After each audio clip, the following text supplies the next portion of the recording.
여러분 반갑습니다. 오늘 방송을 시작하겠습니다. 한동안 방송 소재가 없어가지고 한 달 넘게 방송을 안 올렸습니다.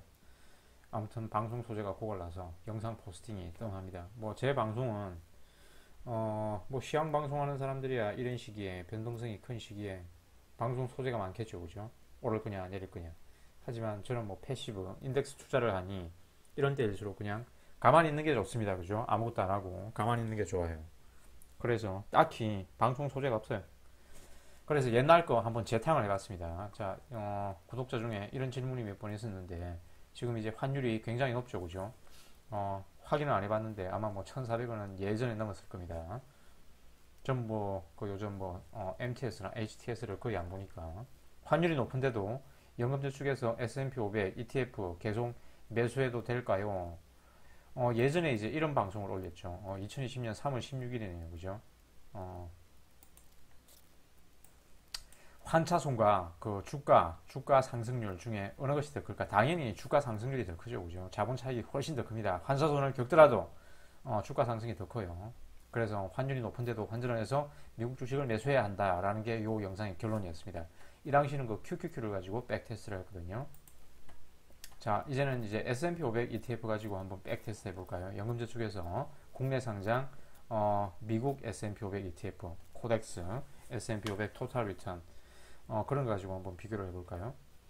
아무튼 환율이 금융위기 2008년 금융위기 이후로 이제 고점을 계속해서 이렇게 갱신하고 있는데 이런 고환율에서도 연금저축에서 올해 한도 안 채운 사람들 연금저축에서 또는 미국 직투로 한도 다 채운 사람들은 이렇게 미국 직투로 미국 ETF, SPY, QQQ 계속 투자해도 될까요? 차라리 코스피에 투자하는 게 낫지 않겠냐?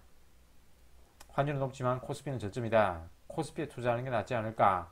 라는 질문이 몇 번 있었는데 과거 방송 소재를 가지고 한번 재탕을 해보겠습니다. 이 영상 한번 참고해 보시고 결론은 그래도 미국 주식을 하는 게 좋다라는 게 결론입니다. 위 영상에서는 이제 2008년 금융위기 환율 최고점에서 원화를 달러로 환전해가지고 QQQ를 매수했다면 2014년 이제 환율이 안정돼가지고 최저점까지 내려왔거든요. 그때 환손실이 약 마이너스 34%였어요. 그런데 그 환손실 마이너스 34% 때문에 전체 수익률이 마이너스였을까요? 아니면 코스피 200을 매수한 것보다 못 벌었을까? 아니다. 환손실을 겪었지만 자본 차익이 훨씬 더 컸다. 그리고 코스피 200도 이겼다. QQQ 기준으로.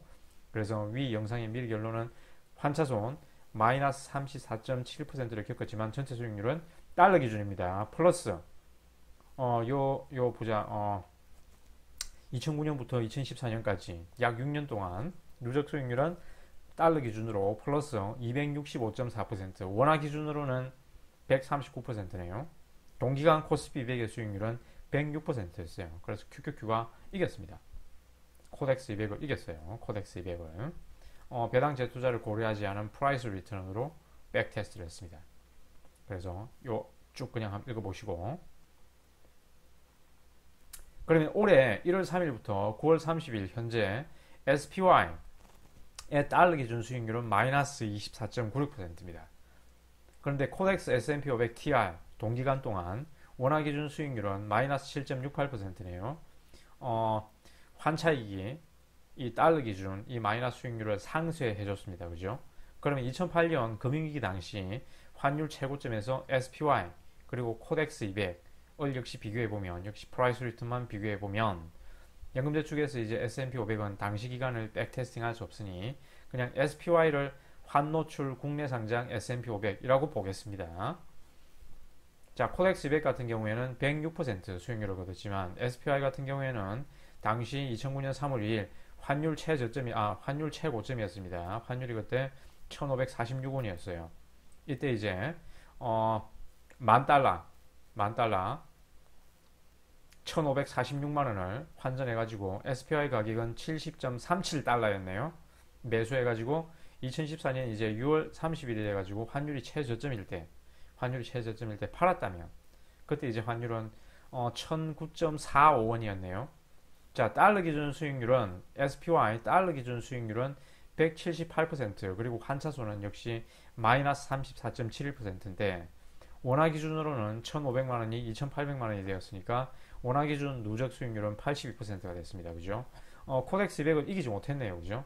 달러 기준 수익률은 이겼지만 원화로 어차피 우리는 환산해가지고 돼죽밥을 사 먹든 해야 되니까 원화 기준으로는 82%밖에 거두지 못했다. 아쉽게도 QQQ는 코덱스 200을 이겼지만 S&P 500은 코덱스 200을 이기지 못했다. 저 시기는 코덱스 200이 S&P를 이긴 이유가 있습니다. 그죠? 저 시기는 한국 주식의 회복력이 미국보다 빨랐거든요.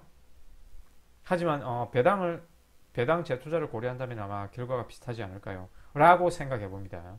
그 백테스트는 귀찮아서 안 했습니다. 여러분이 시간 나시면 공부 삼아 한번 해보세요.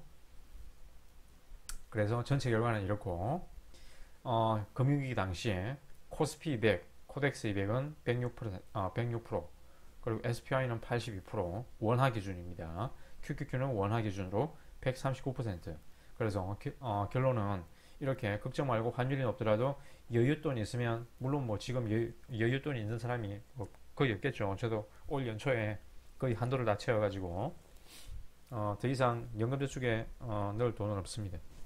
그래서 여윳돈이 있으면 바로 그냥 인덱스에 바로바로 투입하는 게 패시브 투자의 원칙입니다. 그죠? 패시브 투자는 현금을 보유하지 않는다 그랬죠. 현금 보유는 기회비용의 상실이다. 그런데 이제 코스피 200에 차라리 투자하는 게 낫지 않겠냐라고 하는 사람들이 이제 질문에 답해보면, 그래도 이번 시기에, 올해 같은 이런 시기에 저 같은 경우에는 제가 여전히 코스피에 투자를 안 하는 이유가 2008년 금융위기 당시 원화 환산한 S&P 500 수익률이 코스피 200을 이기지 못했으니 이번 고환율에도 코스피 200을 투자해야 하는 것 아니냐라고 생각하겠지만, 2008년 금융위기 당시는 우리나라 기업들의 펀더멘털에 문제가 전혀 없었어요. 뭐 전혀 없는 건 아니지만 크게 없었어요.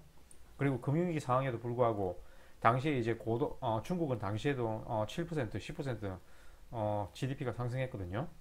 고도 성장하던 대중국 무역 비중이 우리나라가 높았다. 그래서 경상수지는 괜찮았고 코스피 기업들의 주가도 빠르게 회복되었어요. 그리고 그 당시는 일본하고 미국하고 달러 스와핑도 신속하게 했었습니다. 그죠? 그래서 환율이 빠르게 안정됐습니다. 그래서 당시 2008년 무역 수지를 보면 2008년 당해에는 130억 달러 적자였네요. 그죠? 그런데 바로 2009년에 회복됐죠. 그죠? 400달러 흑자 회복했습니다. 그리고 계속 이렇게 무역 수지가 흑자를 기록했어요. 그리고 2015년 환율이 최저점, 환율이 최저점으로 내려가던 그 시기에는 900억 달러 무역 수지 흑자를 기록했습니다. 그런데 올해는 2008년 금융위기 상황과는 이 무역 수지나 그런 게 상황이 굉장히 안 좋습니다. 올해 2022년입니다. 무역 수지가 480억 불, 사상 최대 적자예요. 적자. 외환위기 직전에 2.3배다. 외환위기 당시에 약 200억 정도 적자였거든요. 외환위기 당시 97년 12월에 이제 IMF가 있었으니까 96년 연말까지 무역 수지가 200억 달러 적자였어요. 그런데 올해는 이거보다 규모가 벌써 이제 한 10월 달쯤 됐는데, 요 기사가 10월 달에 나왔잖아요. 그죠?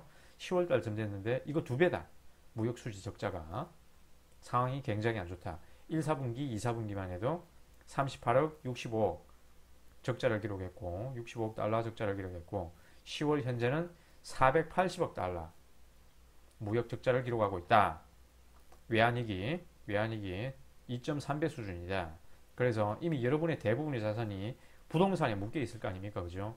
적어도 절반, 많게는 80% 이상.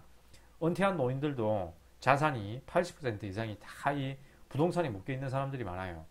그리고 여러분이 앞으로 벌어들이는 소득 또한 원화 자산이겠죠. 이럴 때일수록 이제 미국 주식에 투자를 해야 합니다. 그죠? 환노출, 연금저축에서 국내 상장, 미국 S&P 500이나 나스닥 100에 투자를 해야 하는 이유가 이런 이유 때문입니다. 자, 그래서 예전 이 존 보글 뮤추얼 펀드 상식 책 소개를 할 때 해외 투자해야 하는가, 요 책 소개를 하면서 미국인의 입장에서는 당연히 할 필요 없고, 이 존 보글 얘기입니다. 할 필요 없고, 그리고 이제 미국 시장에 투자하는 나와 여러분도 그냥 미국인이라고 생각하면 돼요. 미국인이라고 생각하면 됩니다. 그러면 우리나라 주식은 이런 이머징 국가, 신흥국 주식이죠. 그죠? 변동성도 클 뿐더러 이 환 위험이 있어요. 그죠? 환 위험이. 그래서 결론은 할 필요 없다라는 게 존 보글의 결론이었고, 꼭 해야 한다면 5%에서 20% 정도만 해라. 저는 뭐 아예 안 한다. 코스피 100에 들어있는 이상한 코로나 2020년 코로나 때문에 주가가 펀더멘탈과 상관없이 펌핑된 이상한 바이오 주식들, 영업이익은 적자인데 그런 바이오 주식들 꼴보기 싫어가지고 코스피 100은 안 한다 그랬죠. 그죠? 저 같은 경우에는. 그래서 저는 안 하지만 여러분은 꼭 하겠다면 요 포스팅 해외 투자해야 하는가 라는 것을 한번 읽어보고 여러분이 할지 말지 스스로 현명하게 결정을 해보시기 바랍니다. 이상 오랜만에 영상을 올렸는데 도움이 됐으면 좋겠네요. 이상 영상을 시청해 주셔서 감사합니다. 오늘 방송을 마치겠습니다.